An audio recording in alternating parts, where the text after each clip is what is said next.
اللہ الذی لا الہ الا هو الرحمن الرحیم الملک القدوس السلام اللہ اللہ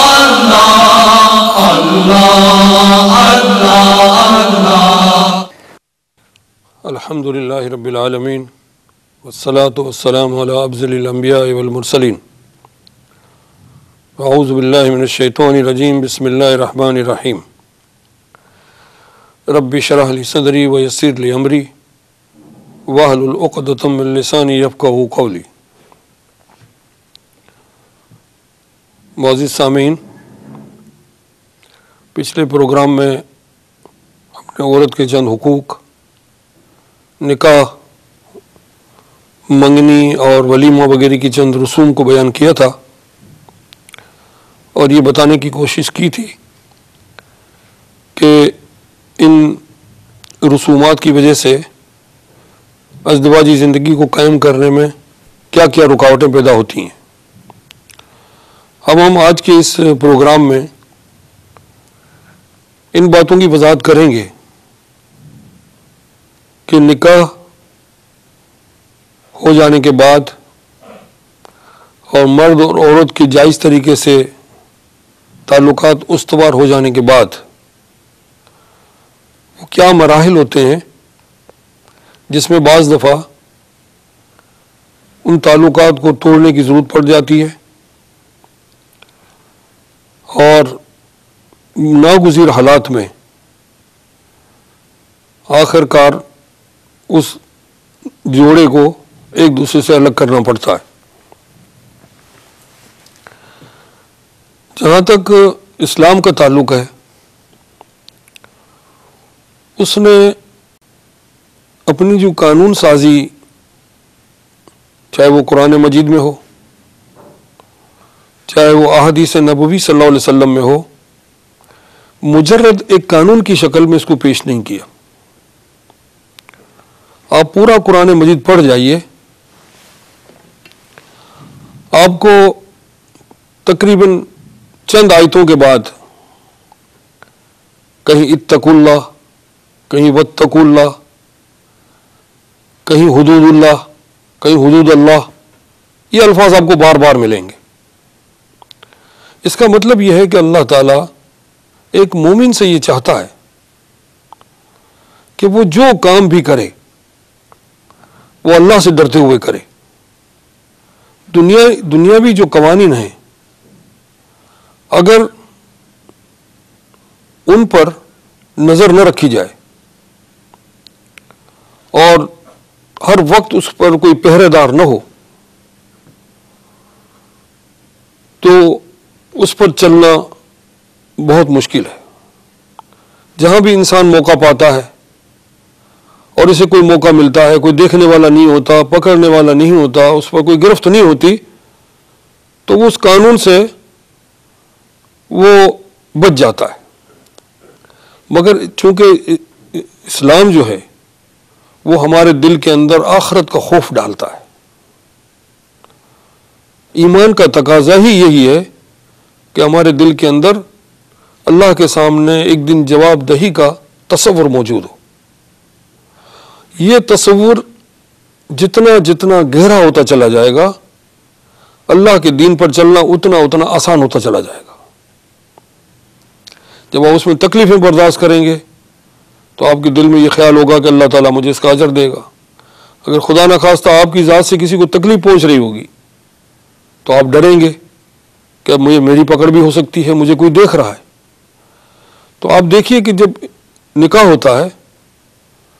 تو نکاح کے لیے جو آیات کو منتخب کیا گیا ہے کہ جو قاضی اس وقت پڑھتا ہے جس وقت بچوں کا نکاح ہوتا ہے، اللہ تعالیٰ فرماتا ہے کہ یا ایھا الناس اتقوا ربکم الذی خلقکم من نفس واحدہ۔ یہاں اللہ تعالیٰ نے مومن کا لفظ نہیں استعمال کیا بلکہ ناس کا لفظ استعمال کیا، جس کا مطلب اے لوگو، اے انسانوں، ہم نے تم کو ایک مرد اور ایک عورت سے پیدا کیا، ایک مرد اور ایک عورت سے پیدا کیا، وَخَلَقَ مِنْهَا زَوْجَهَا، ایک مرد سے پیدا کیا، پھر اس سے اس کی بیوی کو پیدا کیا، وَبَثَّ مِنْهُمَا رِجَالًا كَثِيرًا، اور پھر اس کے ذریعے ساری مخلوق کو، مرد اور عورتوں کو پیدا کیا. وَخَلَقَ مِنْهَا زَوْجَهَا وَبَثَّ مِنْهُمَا رِجَالًا كَثِيرًا وَنِسَاءً. ان سے ہم نے مردوں کو بھی پیدا کیا اور عورتوں کو بھی پیدا کیا. پہلے ایک مرد کو پیدا کیا، پھر اس سے اس کی عورت کو پیدا کیا، پھر ان دونوں سے مرد اور عورتوں کو پیدا کیا. وَاتَّقُوا اللَّهَ الَّذِي، پھر اللہ تعالیٰ کہتا ہے کہ اس اللہ سے ڈرو، تَسَاءَلُونَ بِهِ وَالْأَرْحَامَ، کہ جس کے نام پر آپ اپنے حقوق مانگتے ہو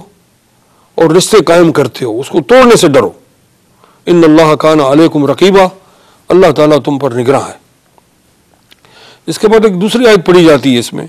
یا ایھا الذین آمنوا اتقوا اللہ وقولوا قولا سدیدا، کہ ایمان والو اللہ سے ڈرو اور سیدھی اور درست بات کرو. یصلح لکم اعمالکم، تو اللہ تعالیٰ تمہارے اعمالوں کو، تمہارے معاملات کو درست کر دے گا. وَيَغْفِرْ لَكُمْ ذُنُوبَكُمْ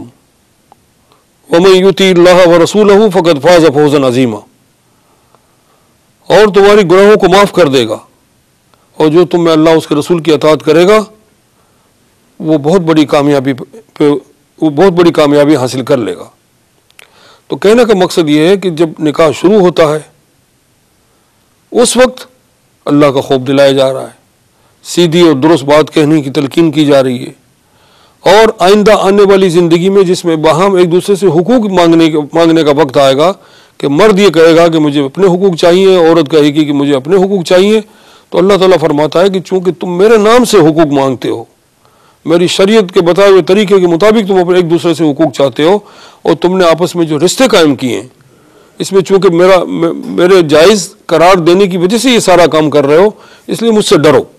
کہ اس میں کسی کی طرف سے کسی پر کوئی زیادتی نہیں ہونی چاہیے. جب یہ دونوں کے رشتے استوار ہو جاتے ہیں، ایک ازدواجی زندگی قائم ہو جاتی ہے، ایک گھر وجود میں آتا ہے، تو ہم سب جانتے ہیں کہ اس میں بعض دفعہ جھگڑے اور اختلافات رونما ہوتے ہیں جو شریعت کی نگاہ میں بہت زیادہ مذموم ہے. کہتے ہیں کہ شیطان جو ہے وہ اپنا عرش یا اپنا تخت پانی پر رکھتا ہے اور اپنے سارے چیلوں کو اور حواریوں کو بلاتا ہے اور ان سے پوچھتا ہے کہ آج تم نے کون سے برے کام کیے ہیں، ذرا مجھے بتاؤ. اس میں مفہوم بیان کر رہا ہوں. اس میں ایک کہتا ہے کہ میں نے کسی کو چوری پر ڈال دیا، کسی سے قتل کروا دیا، کسی سے یہ کام کروا دیا، کسی سے وہ کام کروا دیا. وہ سب کوئی خاص اس پر وہ اس کو اپریشیٹ نہیں کرتا، اس کی ہمت افزائی نہیں کرتا. پھر ایک شیطان کھڑا ہوتا ہے، وہ کہتا ہے کہ میں نے آج میاں بیوی میں آپس میں ان کو لڑوا دیا. وہ اس سے بڑا خوش ہوتا ہے. اس کی وجہ ہے کہ وہ یہ سمجھتا ہے کہ جب ایک خاندان ٹوٹے گا، سب سے پہلے جب میاں بیوی لڑیں گے تو اس کے اثرات جو ہیں وہ ایک خاندان پر پڑیں گے. پھر اس کے بعد جب خدا نخواستہ ان دونوں میں طلاق ہو گئی تو ان کے خاندان ٹوٹ پھوٹ کر بکھر جائیں گے، اور ایک قوم جو شریعت کا منشا تھا اور ہے کہ ایک قوم وجود میں آئے، وہ ساری چیزیں جو ہیں وہ مقصد سارے بکھر جائیں گے. اس لیے سب سے زیادہ اپنے اس چیلے کو شیطان ویٹ دیتا ہے جو یہ کہتا ہے کہ میں نے میاں بیوی میں جھگڑا کرا دیا. یا اب ہم یا تو یہ کریں کہ جن چیزوں سے اللہ اس کے رسول صلی اللہ علیہ وسلم خوش ہوتے ہیں اس طرف آئیں، یا پھر شیطان جس سے خوش ہوتا ہے وہ راستہ اختیار کریں. اس لیے خدا نہ خواستہ اگر کبھی اختلافات ہو جائیں تو شریعت نے اس کے لیے بڑے عمدہ طریقے سے ان بگڑے ہوئے تعلقات کو جوڑنے کے راستے بتائیں. اور جن لوگوں نے اس میں حصہ لیا ہو کہ ان کے دونوں کے تعلقات خراب ہوں، اس پر بڑی بڑی وعیدیں ہیں، جہنم کی وعیدیں ہیں. آج ہمارے معاشرے میں بعض دفعہ بڑے افسوس کے ساتھ اور بڑی معذرت کے ساتھ مجھے کہنا پڑتا ہے کہ عام طور پر جب بھی ان جھگڑوں کی گہرائی میں ہم گئے اور ان کے عوامل اور ان کی وجوہات دیکھیں تو زیادہ تر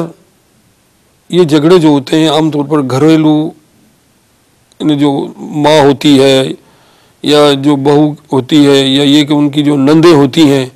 ان کا دخل بہت زیادہ ہوتا ہے. تو میں یہ کہتا ہوں کہ جب بھی کوئی ایسے مسائل آ جائیں تو ہمیں چاہیے کہ ہم اللہ تعالیٰ کی شریعت کو، آخرت کی جواب دہی کو اور اللہ تعالیٰ کے تقوی کو سامنے رکھیں اور ان کے اس جھگڑے کے جو اسباب ہیں اس کا تجزیہ کیا جائے. عام طور پر یہ ہوتا ہے کہ اگر کسی کے کان میں کوئی بات ڈال دی جائے،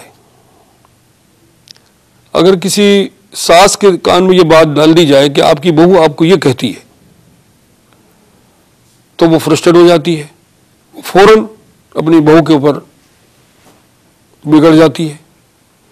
اور اگر بہو کے کان میں یہ بات ڈال دی جائے تو وہ اپنی ساس کے خلاف ہو جاتی ہے. یہ پھر دونوں مل کے اس مرد کے کان میں، بیوی اپنے شوہر کے اور ماں اپنے بیٹے کے کان میں بھرنا شروع کر دیتی ہیں. اس سے عام طور پر یہ دیکھا گیا ہے کہ گھر کا سارا ماحول جو ہے وہ خراب ہو جاتا ہے. حالانکہ قرآن یہ کہتا ہے کہ وَإِن جَاءَكُمْ فَاسِقٌ بِنَبَإٍ فَتَبَيَّنُوا أَن تُصِيبُوا قَوْمًا بِجَهَالَةٍ فَتُصْبِحُوا عَلَىٰ مَا فَعَلْتُمْ نَادِمِينَ، کہ جب بھی تمہارے پاس کوئی ایسی خبر لے کر آئے جس سے اختلاف کی گنجائش ہو، کسی پر ایکشن لینے کی گنجائش ہو، تو اس کی تحقیق کر لیا کریں. کہیں ایسا نہ ہو کہ آپ کسی پر زیادتی کر بیٹھیں اور بعد میں اپنے کیے پر پچھتائیں. اس لیے اگر صرف اس آیت پر عمل کر لیا جائے گھریلو جھگڑوں کے اندر